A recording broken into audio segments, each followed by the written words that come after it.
I really hate it when that happens. I really, really do hate it when that happens. But hey, guys, welcome to another episode of Talking Through the Media, is your home for entertainment news and reviews by fans for fans. I am your host, Chris Fagan, and the mic's working. Everything seems to be good so far. I'll just power through the intro as normal. Joining me tonight on a Thursday. Hey, what's going on, Michelle? What's going on? You got Michael. I'm thinking about another day. Michael, I'm sorry about that. There was a Michelle on the show chat a week ago. Sorry about that. I apologize. I humble myself before you, and I'll beg your forgiveness. Now, joining me to bail me out of this awkward intro, starting us off, is Joy Fagan. Hey, babe. How you doing? Hey, I'm good. Also joining us is, let me go full screen. There you go, Robert Reed. Hey, buddy. How you doing? Welcome. All right. Now that we're here, and now that Michael is in the chat, we can begin, guys. We're going to talk about a few topics. We're going to go through the entertainment news. We're not going to do any reviews this time around, but we're going to talk about what's going on with some shows, the Star Wars, ACOLYTE, the House of Dragon, things like that. So we're going to get into something. So if you guys have any questions, comments, concerns, if you have anything you want to talk to us about in the chat, join us in the live chat. Let us know your thoughts on the topics, or if anything else you want us to run down. All right.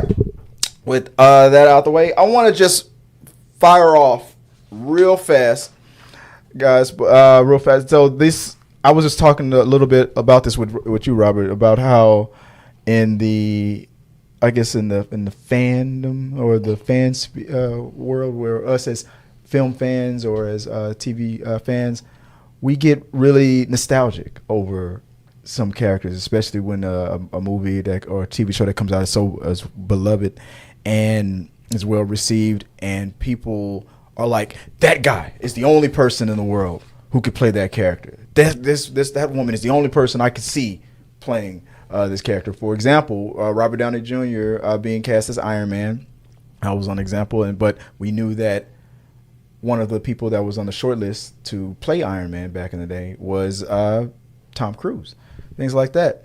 Are you one of those types of fans? Do you look at a movie or a TV show and you go, I only can see this person, and I can never, even if it's the greatest actor in the world, actress in the world, can't see anybody else playing that role? Or how are you when it comes to nostalgic? What I'm calling nostalgic hindsight. What do you think about that?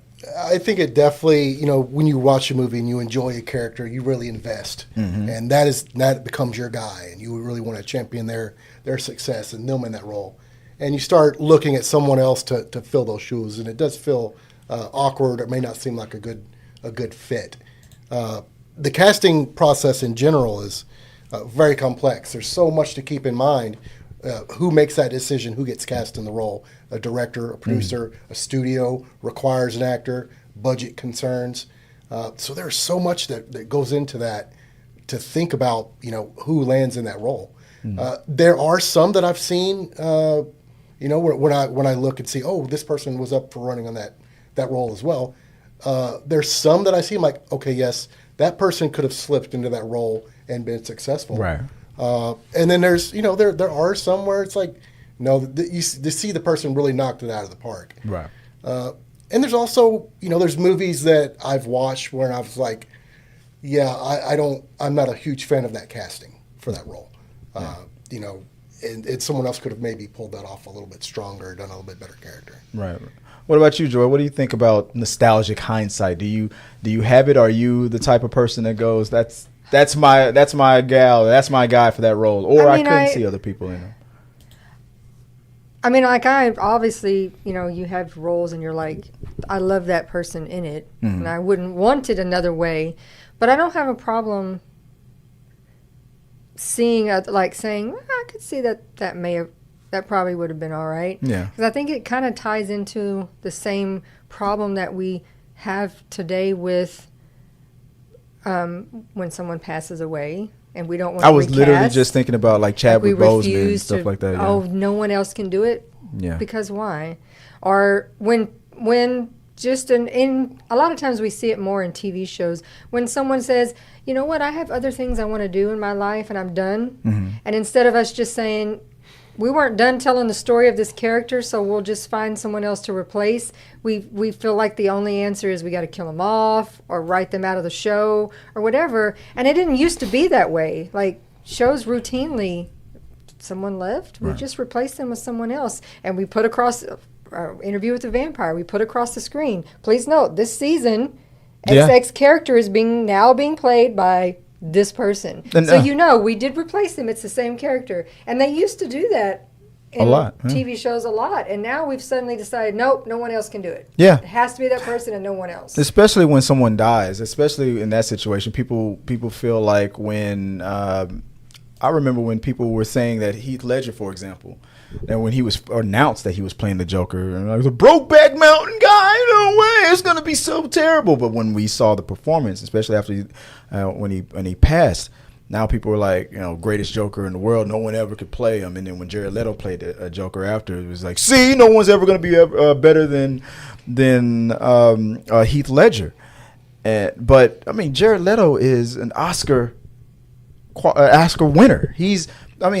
I am not in that mindset that only one can play, because what about that situation when a person ages out or passes away or whatever the situation is? Nowadays we're dealing with universes or studios end or universes end, and they reboot. We're dealing with things like this.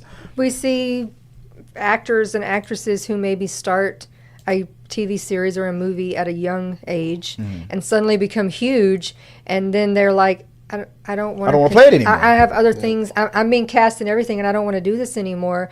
But instead of us saying, okay, well, we need to find someone else that's suitable, we just go, we're not going to do it anymore. We end it. We kill the, we don't say, let's just find someone else. We found them. We can find someone else. Right. Yeah. And I do think there's been some success stories, and then there's been some stories that where the character just didn't land, didn't feel right after, didn't have the right feel, or they weren't quite as strong of an actor, or they weren't quite as strong in that role, and they just didn't come off as quite as successful. So can you think of any that off the top of your head? I was a second ago I was thinking about remember what happened with Dumbledore.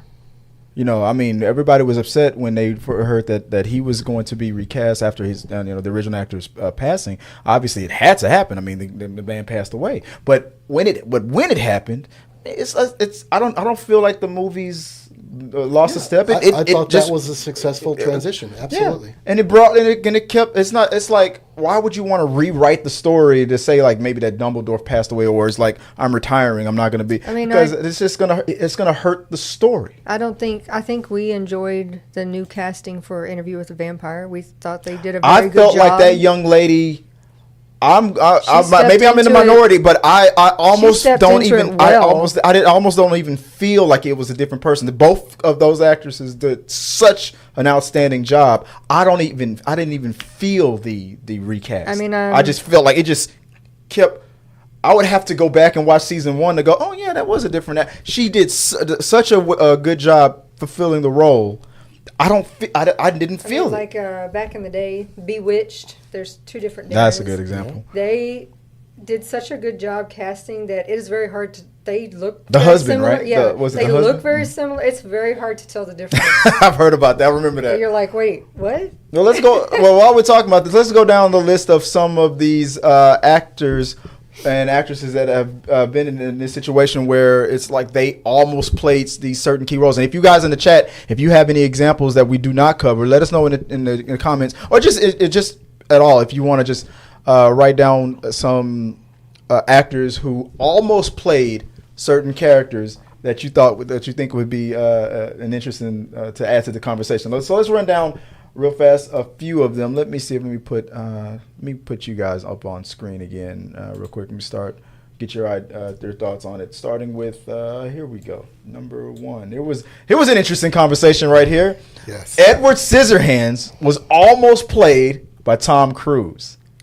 Jack from Legends. Get her, Jack. almost played. Yeah, and you already know that with the relationship that Burton had with Johnny Depp, that was, I don't think that set in question in casting for very long. Yeah, I think that one was a pretty easy layup.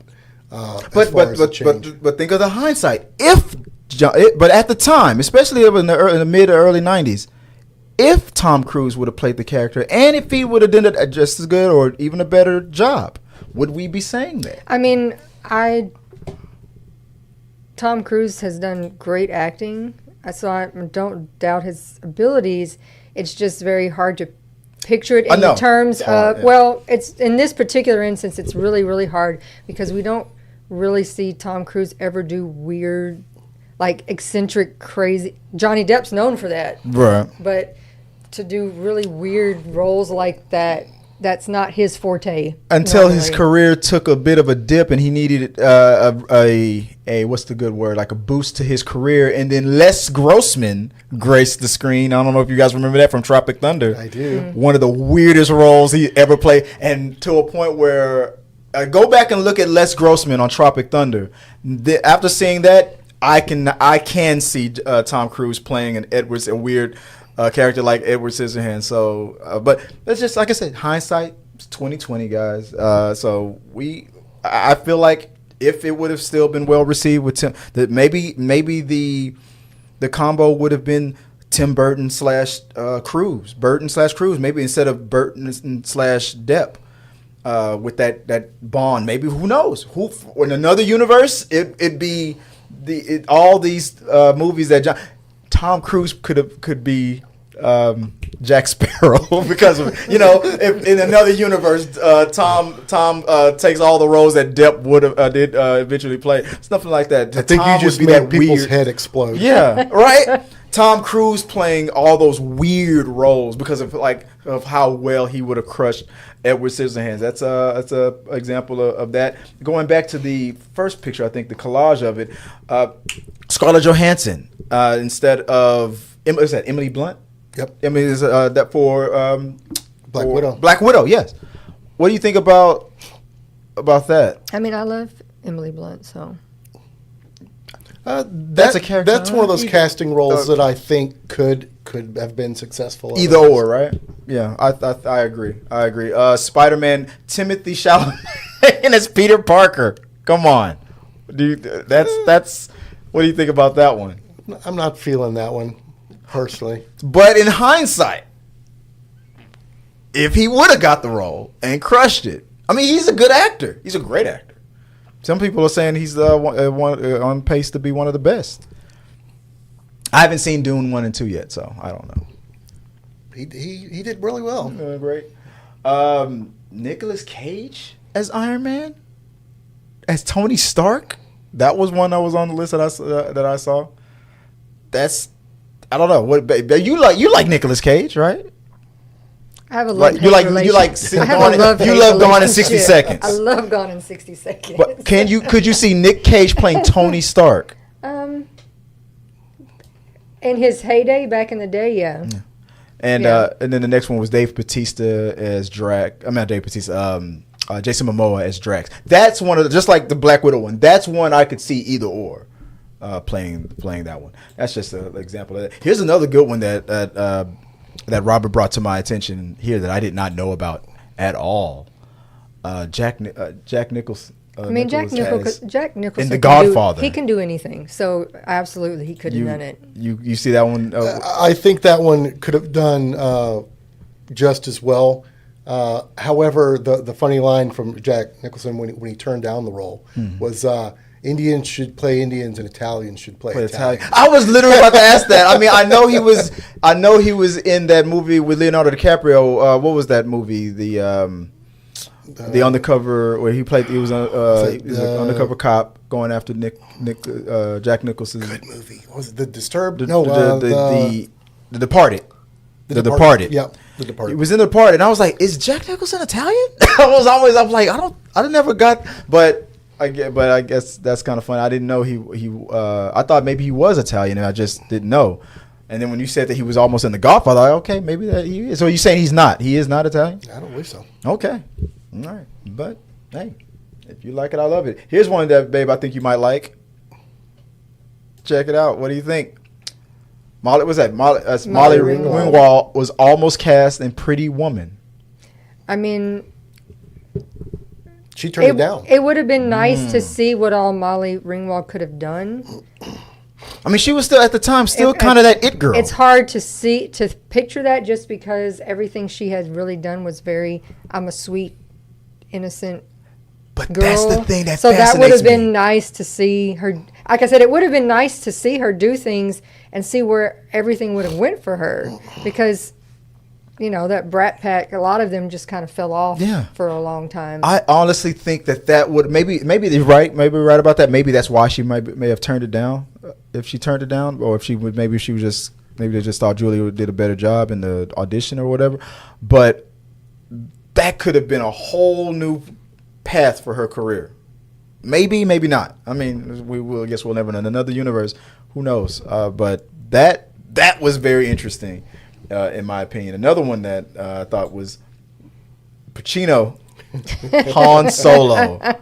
Oh my God! I was like, really? Is this? This is one of the ones where I'm gonna say, I can't see it. I could not see it. But at the same time, what was one of Harrison Ford's? That moment where he was making Luke jealous because he was kind of flirty with. You think a princess like her would ever get with a guy like me? And then Luke was, no, I don't. No, maybe okay, maybe that's. What do you think about that, Joy? Do you think that I don't really see? You can see it. You can see it. What about you, Robert? Did you see Pacino? I think he could play the rogue, but I think the aloof rogue that Harrison Ford pulled off is probably a little better for him. I could have also been. That means he could have been Indiana Jones. Who knows what would have happened? Who knows? Interesting, very interesting. Both. I mean, him and Harrison are great actors, but just like with Robert Downey Jr. I mean, they probably wrote the character in a certain way, but then when Robert brought so much of himself into it, then they started to write the character in with Robert in mind more. Like, that makes sense. Or they allowed Robert to put him, because I feel like Robert Downey Jr. helped elevate the character of Iron Man all the way around. Who knows what would have happened in this universe? I don't know. We could be saying that this was the best. I can't believe they almost gave this role to that guy named Harrison Ford. That's ridiculous. Here's one where I was thinking this could have been perfect casting. Leonardo DiCaprio in American Psycho, one of my favorite movies. And in a way, we kind of got this character in Wolf of Wall Street. I mean, there wasn't as much murder that was happening in Wolf of Wall Street, but that Wall Street asshole type of... I see Leonardo DiCaprio playing Jared Leto's character. I forgot his name that he played. That scene where Christian Bale is wearing his raincoat because he was about to axe Jared Leto in the face. That character there, I could see Leonardo DiCaprio playing that one. But that was a smaller role, so maybe, I don't know, Leonardo. I don't know, because this movie speaks to me. This is one of my favorite movies. I love this movie. But you, Rob, what do you think? Could you see Leo pulling? I think he could have pulled this off. I really do. Wasn't it Patrick Bateman? Was that his name? Yeah. That's the character's name? Yeah. I think so. I think he could have pulled that off really well. The narcissistic personality character, he like he showed in Wolf of Wall Street. Yeah, I think he could have done it. It would have been amazing. Have you ever seen American Psycho? Not recently, but yeah. But I don't know. I think he would have been perfect. I can see a universe.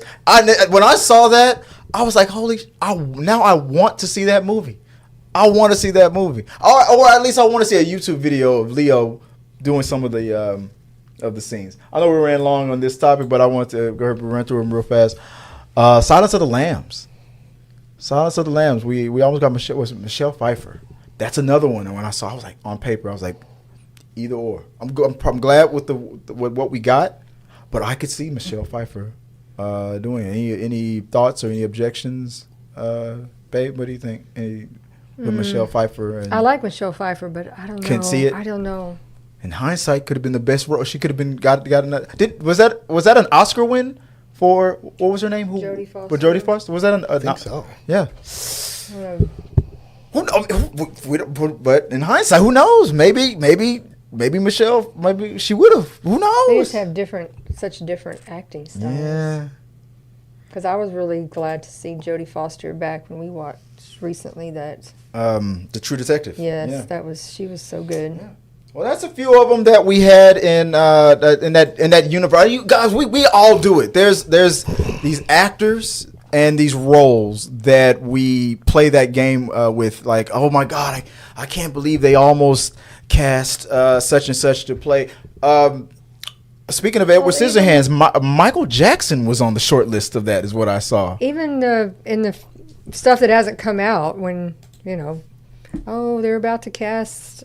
For XX movie, and everyone's, this person would be the best. Oh, this would be great, or this would be great. And then, people get cast, like when Ben Affleck got cast, and everybody went, no, why? And then he turned out to be fabulous. But one of the best, in my opinion, one of the best Batman. I mean, his telling of that story when he got cast. And I can't remember which late night talk show he was on. And he said, my agent told me, like, dude, just stay off the internet for a while. Oh, yeah, because they're going to destroy you. Just don't. And he goes, and I told myself, I'm a tough dude. Come on, Jiggly. I can take it. I can handle it. Oh, no. This. He was not ready for those sweaty nerds. Threads, and the very first thing was just no. Yeah, I remember. Yeah, I think he almost cried on that one. And he was like, you know what? Yeah, I'm not going to look at this anymore.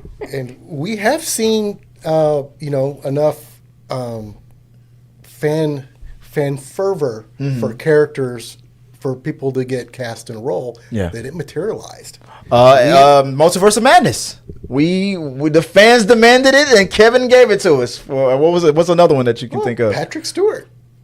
From the same movie, right? X-Men. X-Men to play Xavier. Yeah, originally, yes, yeah, that was fan casting. When he was doing Star Trek, yeah, and it's like everybody's like, oh, he'd make he is the quintessential. I love Patrick Professor Stewart. X. Yeah, and it eventually, after years and years of that, it materialized. Yeah.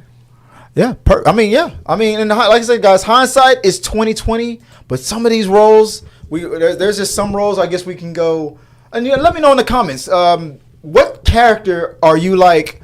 No, only that guy could have played, or that woman could have played that character. Or is there a certain almost or what could have been scenario where you're like, I could see, definitely Emily Blunt may have been a better choice than Scarlett Johansson, or maybe Michael Jackson would have been better for Edward Scissorhands. Let us know in the comment section below. Would not have been a better choice, no. Let us know in the comment section what you guys think about that, and share your thoughts on what casting that you think would be a better choice, or that character that you're like, no, only this person can play that role. Let us know in the comments, and let's keep talking. Okay. Sorry about that. We ran long on that one because that was a good conversation. Got a tight 30 on one topic. Oh yeah, we had see, that's what I meant by a tight 30 topic. The very first topic, not even the main topic, really, technically. But what's happening real soon, guys, is the Emmys are coming. So we just got the Emmy nominees, and we're gonna really have to power through this one real fast. Because, like I said, I got an errand to run. So the Emmy nominations came out. This is coming in from IGN.com. The Bear breaks comedy series records, while X-Men 97 and Fallout score big nods. So let's talk about some of the Emmys. So IGN had the choices broken down pretty well, and I'm not going to run through them all, but just like the main ones, pretty much. So let's start off with like drama series. We have nominated The Crown, Fallout. The Gilded Age? I haven't watched that one, so I don't know that one. The Morning Show. Me and Joy just started watching that one. Mr. and Mrs. Smith. Shogun, a series I have not started yet, but I'm not surprised because I've heard so much good things about it. Slow Horses and 3 body problems. Rob, what do you from this list from these shows? Are any of these stand out to you, or have you started watching any of these? Any of these series? I have, and I'm definitely biased to one particular thing Shogun? on this list. Fallout. Fallout. Is it that good? I am a huge Fallout nerd. I've devoted more hours to that game than I like to think about, but. More hours to that game than your job, than the J job. The lore. So I'm very, very deep in the lore and the character and the feel of that series. And that was one of the few series that I can say they brought it to realization in a real storyline with good plot, good writing, and good acting, and they really knocked it out of the park. So you recommend that show that me and Joy watched? Completely. Okay. What about you, Joy? Anything stand out from this list of the best drama series? Well, we haven't watched. I mean, the morning shows, as far as we've really gotten. I mean, I did hear good things about Mr. and Mrs. Smith, but we didn't watch that either. I heard people didn't watch really any of that. As good as I heard people say it is, that they were still surprised that it was nominated, but I haven't started watching it yet. So yeah, you're right. And guys, let us know in the chats which series that you're rooting for. So for best comedy series, we have, of course, Abbott Elementary. We have The Bear, Curb Your Enthusiasm, Hacks, a show that we just caught up on. Highly recommend. Only Murders in the Building, of course. Palm Royale. Haven't heard of that one. Does anybody know what that one is? I don't know. Let us know in the chat what that one's about. Reservoir Dogs and What We Do in the Shadows. And this is what's bad is that the comedy series always gets so many that it makes it hard to choose because we watch so many of those and we love them. Yeah. So it's like if history is any indication, it's going to be Abbott Elementary again, or maybe The Bear. But I'm hoping Hacks gets this one. I don't know what it is about that show. I like that show. I feel like it's not getting enough recognition. I highly recommend it. I don't think it's getting enough. Such a confusing one is, I mean, especially after. I mean, we haven't even finished, but after this season, how The Bear is a comedy. Well, this would be last season's. That's why it's being nominated. But not this season. 2023. Yeah. Because we're in 2023. No, we're in 2024. I mean. And The Bear just came. This out, season, yeah. This season just started. It came out. But. Still, it was. I know they call it a dark comedy, but still, to me, it's more so drama, much more especially drama this season. Than comedy. It's more drama. But even the first two, while there's some funny haha moments, the overwhelming majority to me is drama. Yeah, it might take it for drama. But they put it in this comedy because they curse a lot. It's funny. But they took a lot of the winning things last year. They swept a lot of the categories. They won big last year. Leading actor in a drama: Idris Elba in Hijack, Donald Glover, Mr. and Mrs. Smith, Walton Goggins in Fallout, Gary Oldman, Slow Horses, Hiroyuki Sanada in Shogun, and Dominic West in The Crown. If from what I'm hearing, it's probably going to be. For Shogun, it's probably going to be Hiro. That's just based on what I'm hearing. I'm sorry, I don't even have my camera on. It's probably going to be. I'm hearing that Shogun's going to probably sweep, just like the way The Bear did last year. That this is probably the year for Shogun. Anything that stands out? I did enjoy. I'm several episodes into Shogun, and visually, that is a really impressive.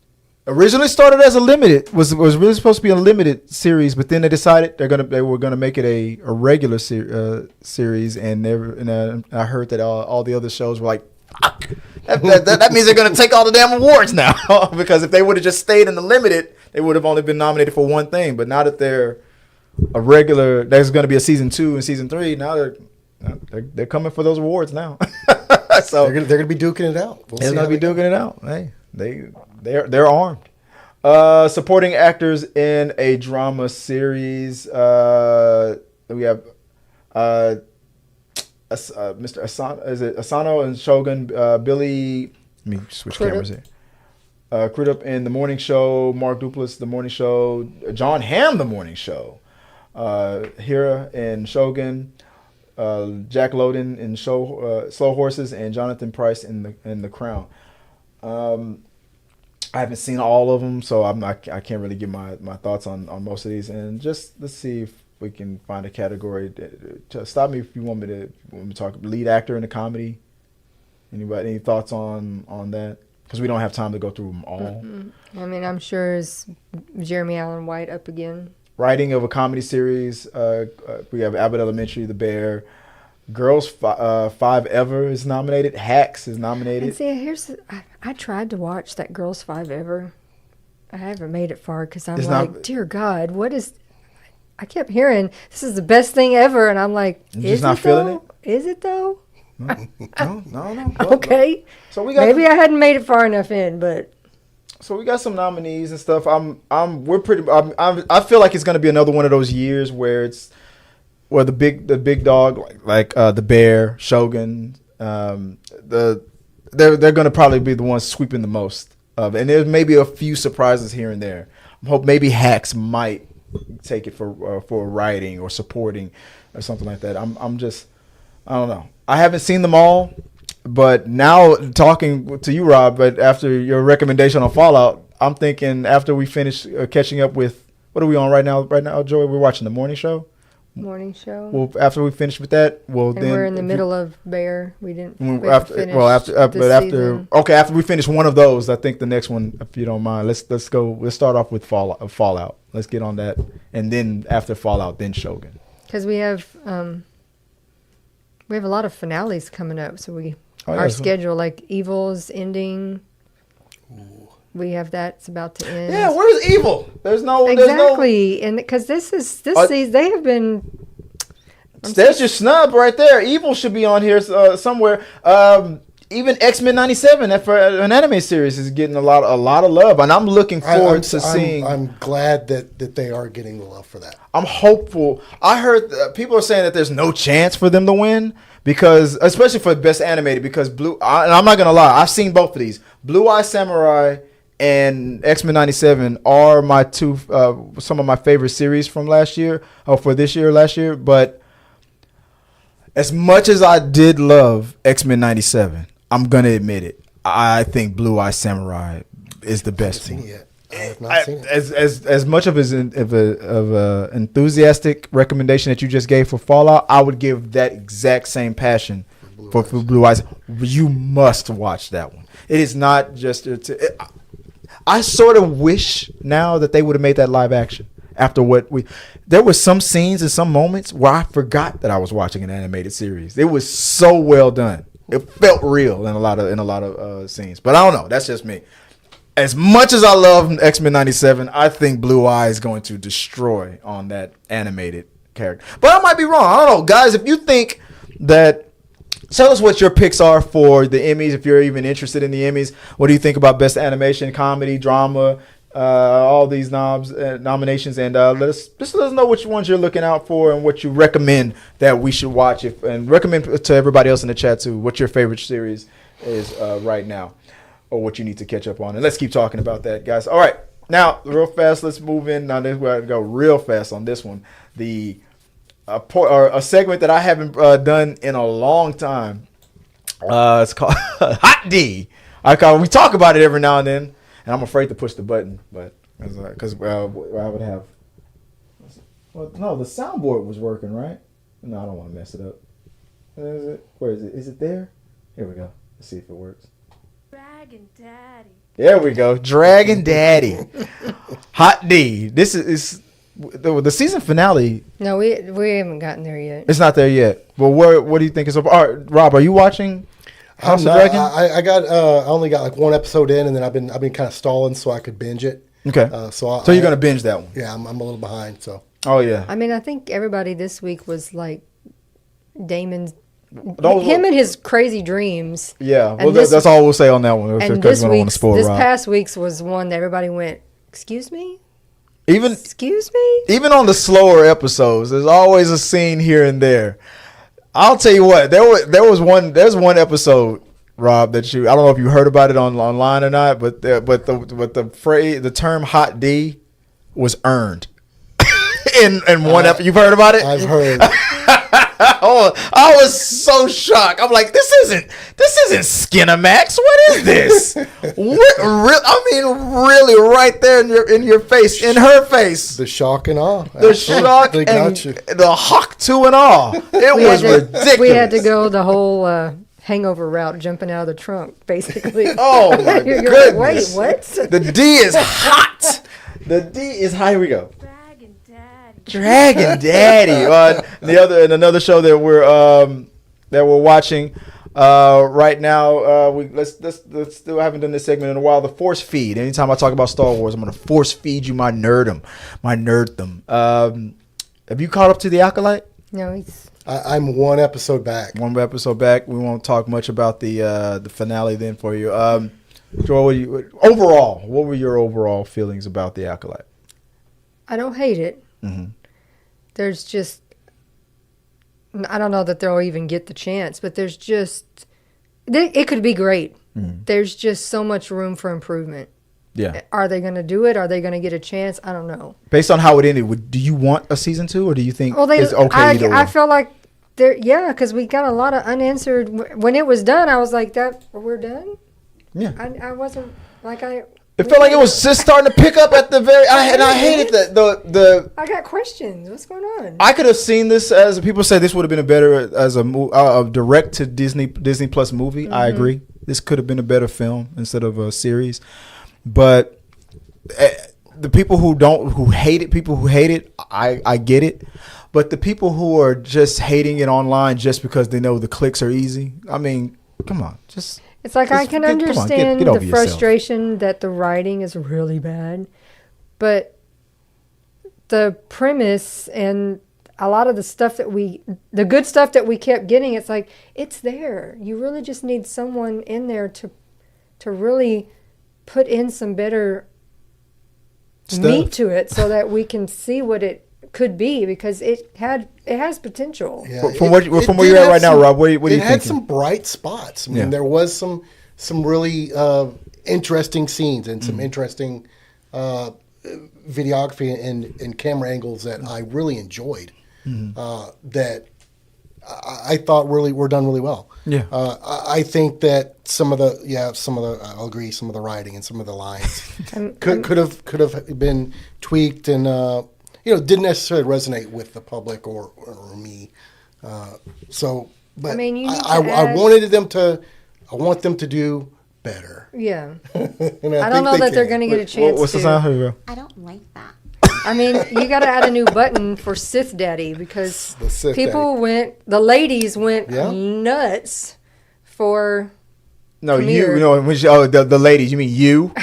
You? For Who is that? And why is this shirt off? The stranger. I don't know how he got that name. That's what they've been calling him. Yeah. Kamir / the stranger. Okay, so maybe I think it comes from that term. You want to get some strange. He's offering some strange. I don't know. Is there a lot of room for improvement? Yes. Is there a lot of sexy? Yes.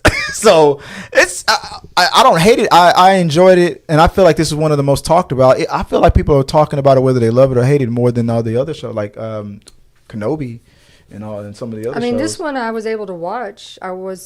I haven't watched a lot of the other ones because it just really didn't interest me. In this, well, I forced it on you. Like you said, force feed. I forced it on you. You didn't know I was going to play it, and you. Yeah, but I'm. For all you know, you might like Kenobi. But I'm one that if it really would have been that boring, I would have just been like, I can't You're like, watch yeah. this. I can't do it. It is interesting to see, them injecting some of the sexuality and some of the showing off of more physique and more body. They started that a little bit in Ahsoka too.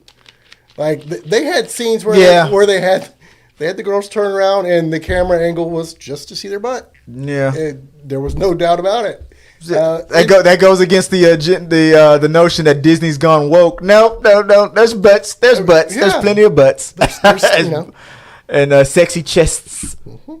But yeah, I mean, I overall I enjoy the show, and I wouldn't mind a second season. Let us know what you guys think. Do you think it should be it, or are you interested in seeing how it ends? I'll tell you this: there's three surprises that I think you'll get a kick out of for the last episode that you haven't caught up to yet.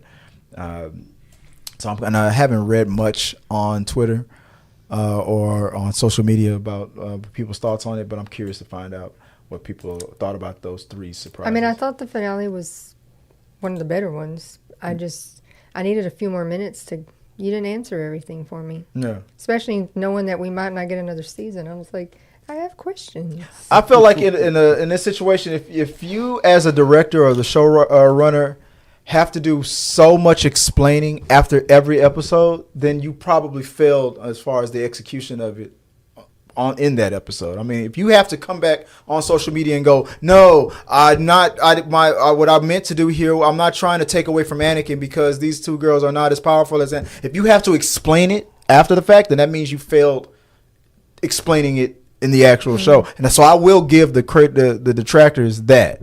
It's because if the showrunner herself has to come back after every episode and explain, no, this is what I was trying to do, then you failed to translate that in the episode. So, but not to a point where I felt like I was turned off. But I understand where there are some people who were. Let us know which ones you guys are. Are you turned off from the Acolyte, or are you interested in seeing more of Hot Sith Daddy? Let us know in the comments.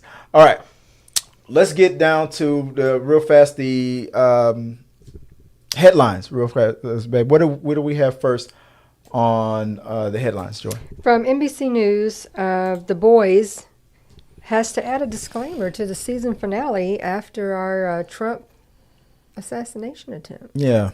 I thought I had updated this picture, and I had the actual statement from them, and I did not update it. Dang it. But basically, so this season finale of this episode of The Boys is, I guess there's going to be some political violence or an attempt, just like what happened. Well, I mean, they've in been real talking life. about it all season. Yeah.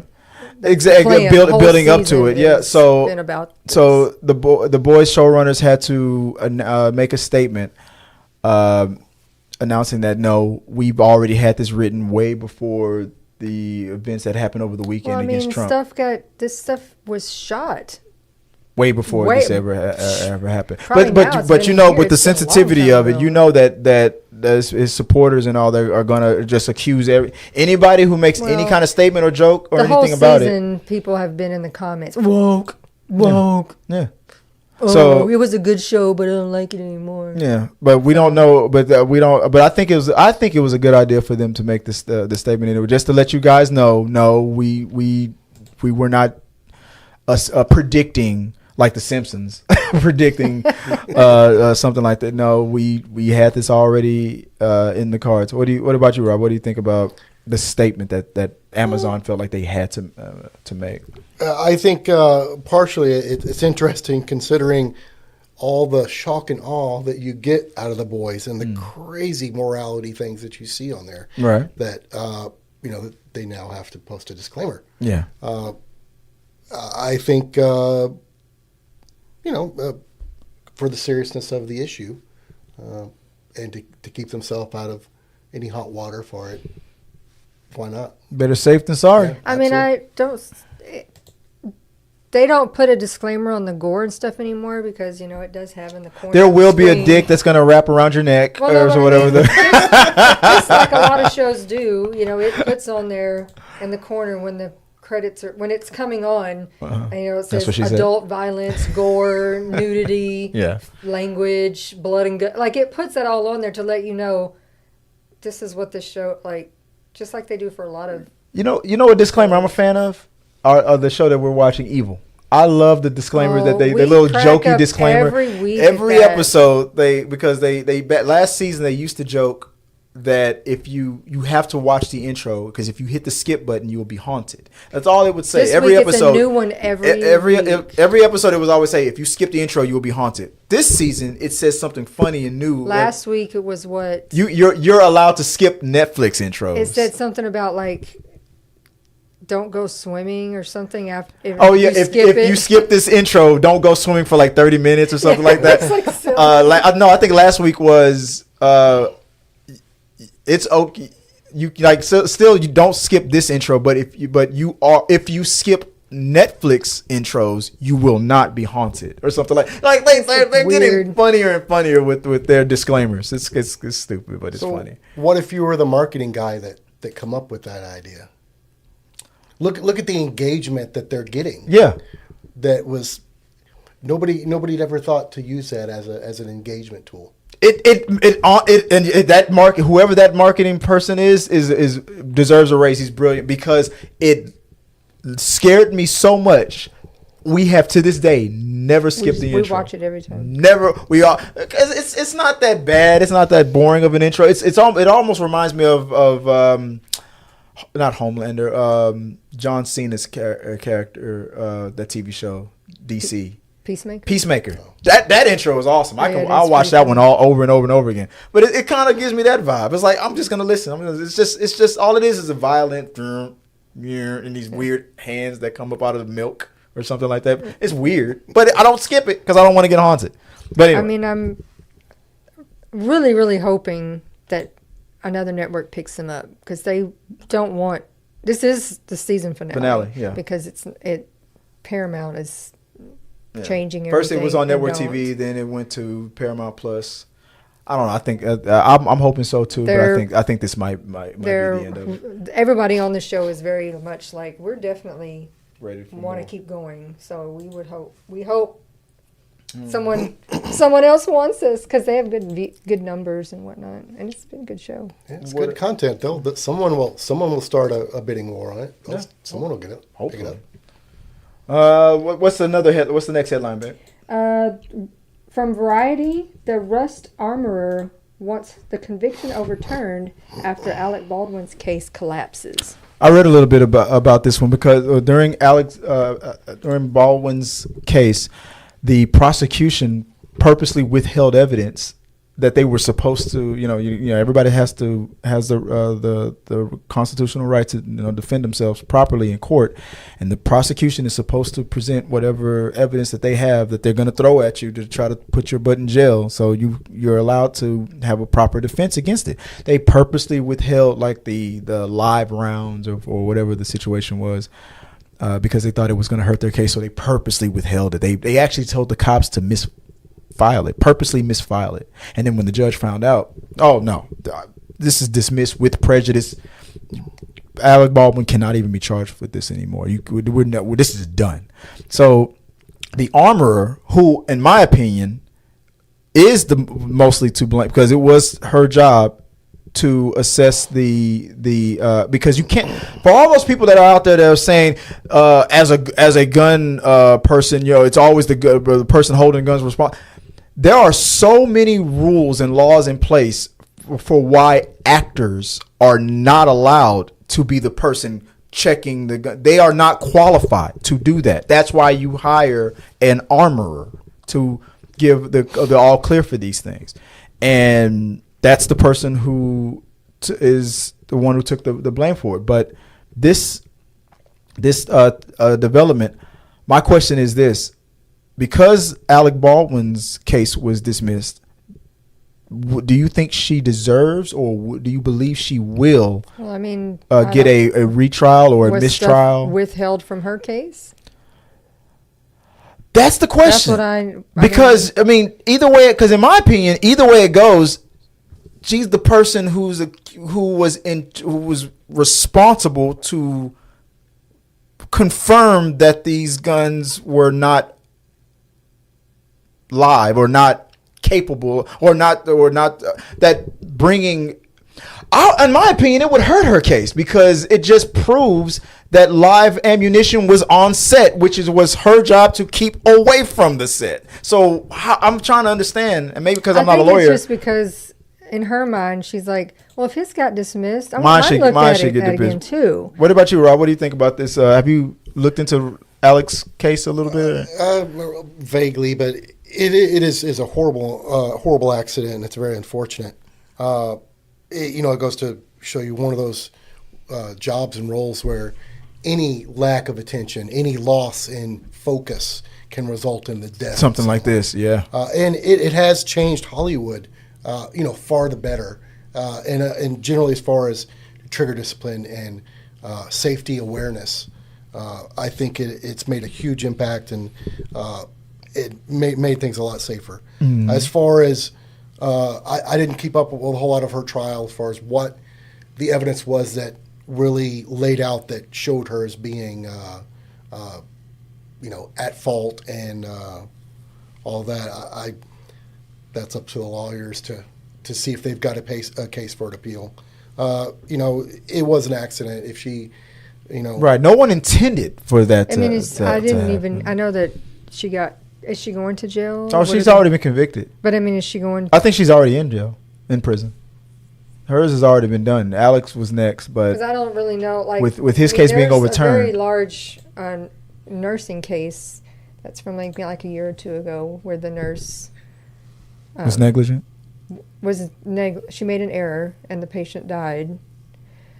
Now and in kind of a similar situation, that the error was also like she's like the error wouldn't have been made, but the hospital has things set up in a not where errors are going to be made easily. So it's like it was inevitable. She was convicted.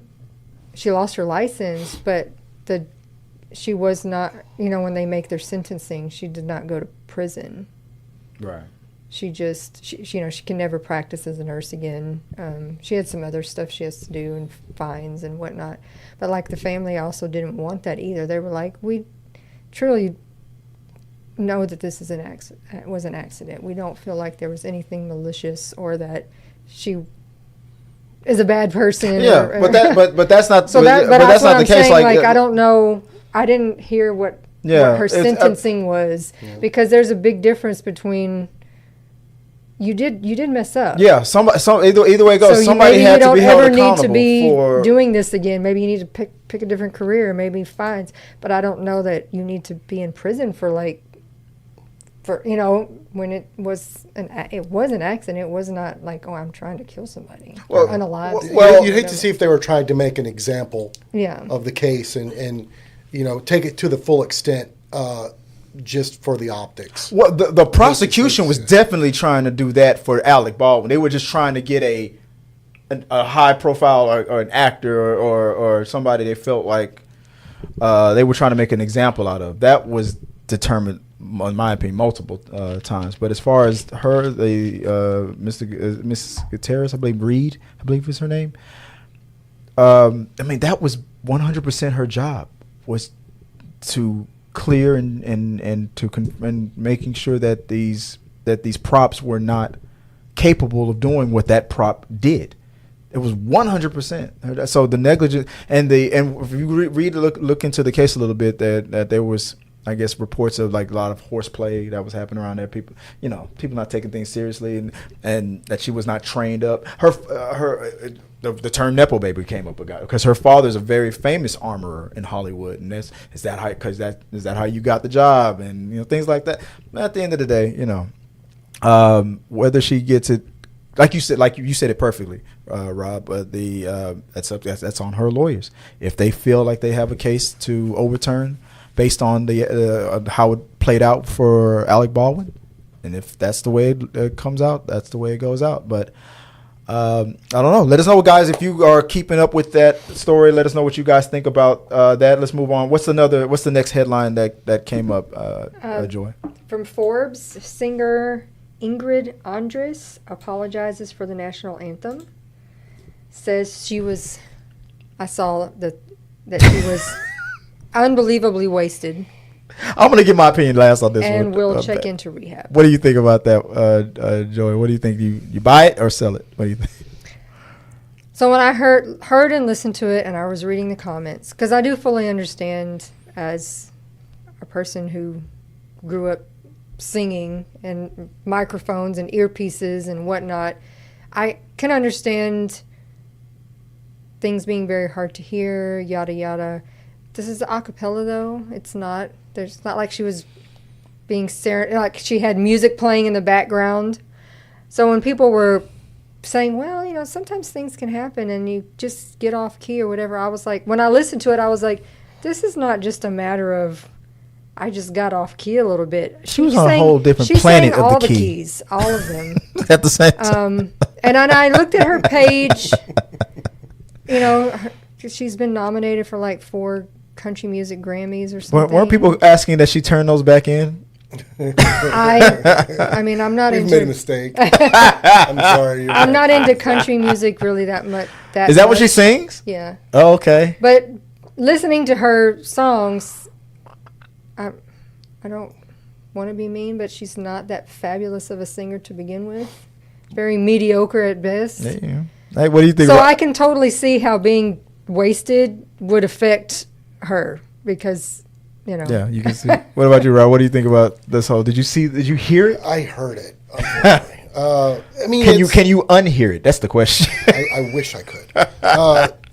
It's unfortunate. She obviously has made a blunder, and I don't know what type of skill she really does have.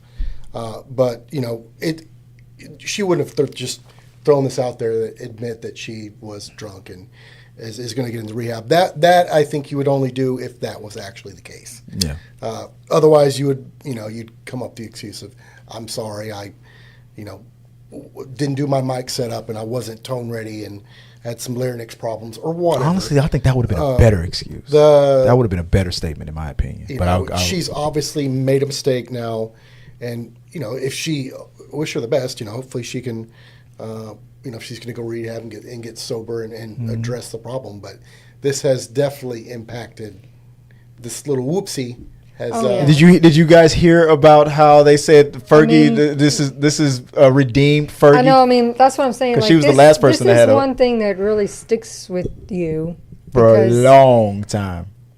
She's kind of a newbie, and seemed to be having a promising career with being nominated for 4 Grammys, and then now you're going to be known for totally jacking up the national. I mean, people are comparing her to Roseanne Barr. I was literally about to say that. I was about to say I preferred Roseanne's performance. Well, I mean, she at least was out there like, oh, I totally did that on purpose. Yeah, exactly. She didn't. In the moment, she didn't care. Like, I don't care. She didn't care. But that honesty is what made Roseanne's performance way better. I'm gonna tell you right now. Do I believe she was drunk as she says? Yes. Do I believe? But do I buy the rehab thing? I'm not saying she's not going to go to rehab, but no, I don't buy it. I don't buy that I buy that she's probably a casual drinker, or maybe she is a drinker. But I honestly believe that because of, in my opinion, I don't have nothing to prove this on. I believe because she knows that the performance was so bad and she was going to be criticized and it's going to impact her career so hard, that saying something like, "Oh, I'm going to go to rehab," is the thing that's going to garner sympathy, because we seen what happened with Roseanne, we saw what happened with Fergie, and we know that this can totally damage your career. Like you said, this was a starting career. I think it was a marketing ploy. Personally, when you're listening to national anthem type stuff, and because it is an a cappella thing, people need to vet better, because Whitney Houston raised the bar. No, just in general, because this is a difficult song, and it is a cappella, which means you do need some serious skill to keep on the proper key the entire time. You have to have a performer that can sing in that manner. Yeah. Not somebody who's studio good with background behind them. We need Kelly Clarkson good. You need someone has chops to do that. And I don't understand a lot of times why they do, like, they had Carl Lewis, the Olympic runner, who's not a singer in any way, shape, or form, do it like quite a few years ago and was horrible. Dude's not a singer. Why are you asking? Like Roseanne Barr, she never has been a singer. Why did we ask someone who doesn't sing ever to sing an extremely difficult song? Yeah, but when people, how much notice she had? How much what? Notice. That's true too.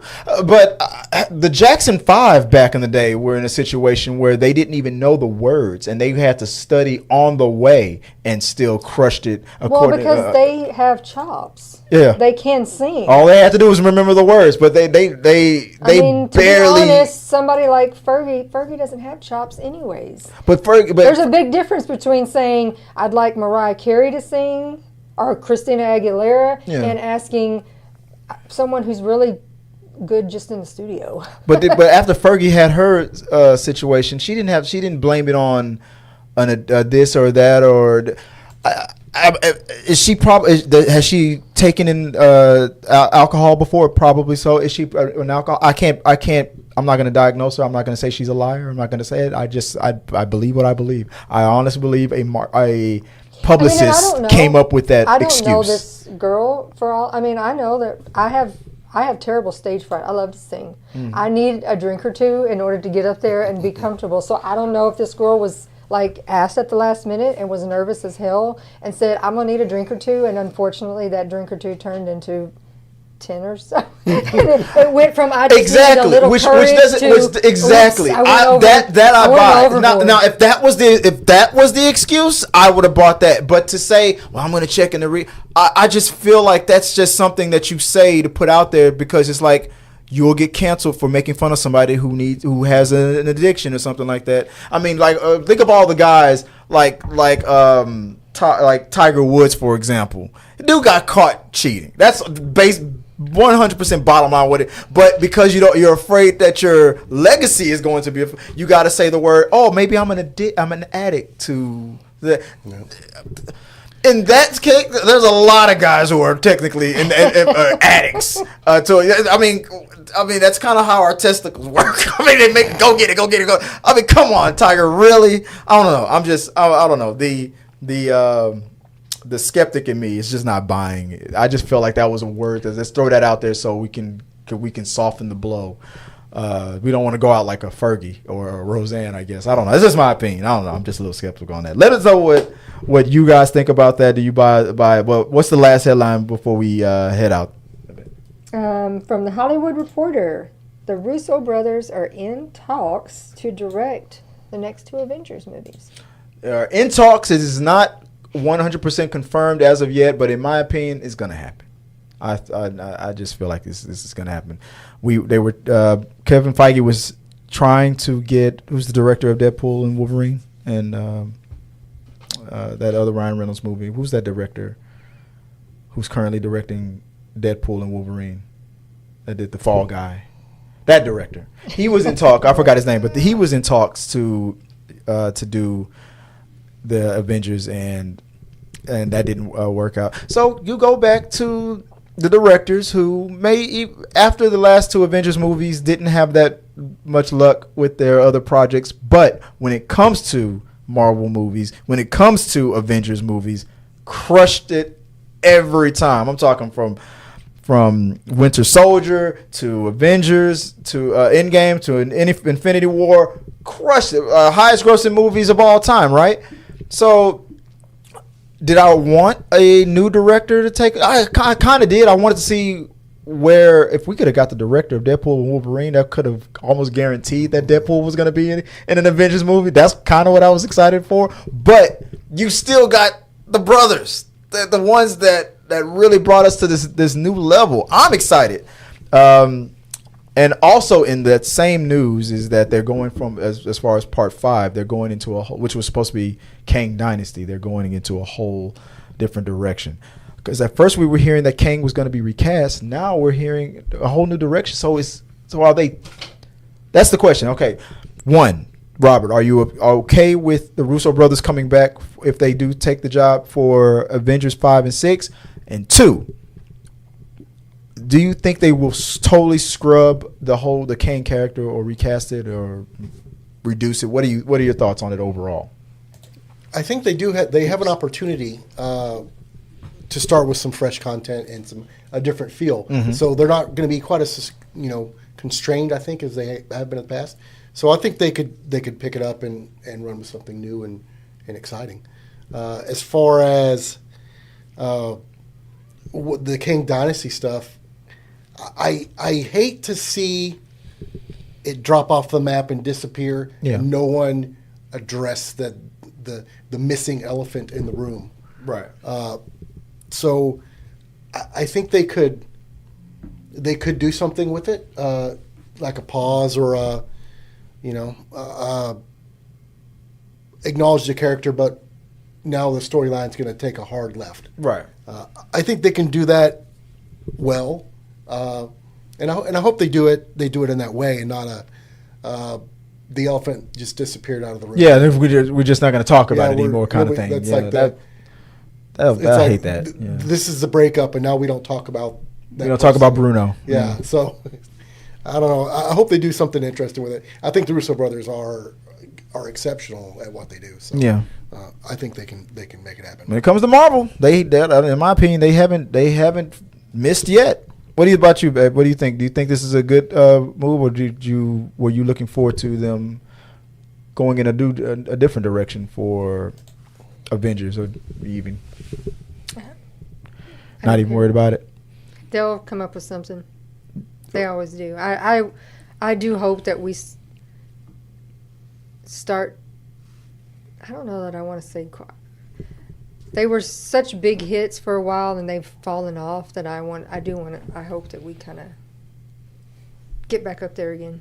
Yeah. Oh, it's talking about Marvel overall. Yeah. If these are the guys they think can do it, then by all means. These are the guys that did it so many times, each and every time. So, the whole conversation about superhero fatigue and things like that. I literally just had a conversation this morning about that. My opinion about that when Bob Chapek took over Disney and was forcing Kevin Feige to put as much content on Disney Plus as possible. That stretched Marvel, too thin. And now that Bob Iger is back and we hit the reset button, and we're getting back to what used to work. And that's a good example that you're bringing up. That you bring up because it goes back to that example that Marvel is going back to the basics and what was working for them.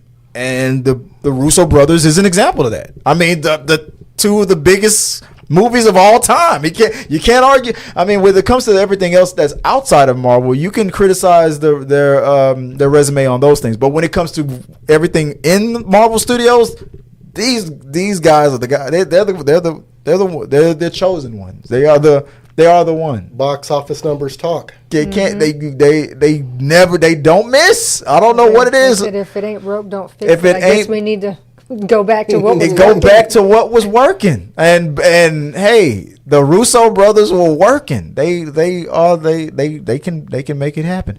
So I'm excited about it. I think it's going to be fine. It's one of those situations where, remember when Sam Raimi, when he was doing the Spider-Man movies, and then Spider-Man 1 crushed it, Spider-Man 2, was a total big mega hit, and then they felt like doing Spider-Man 3 the way they did it was a step down.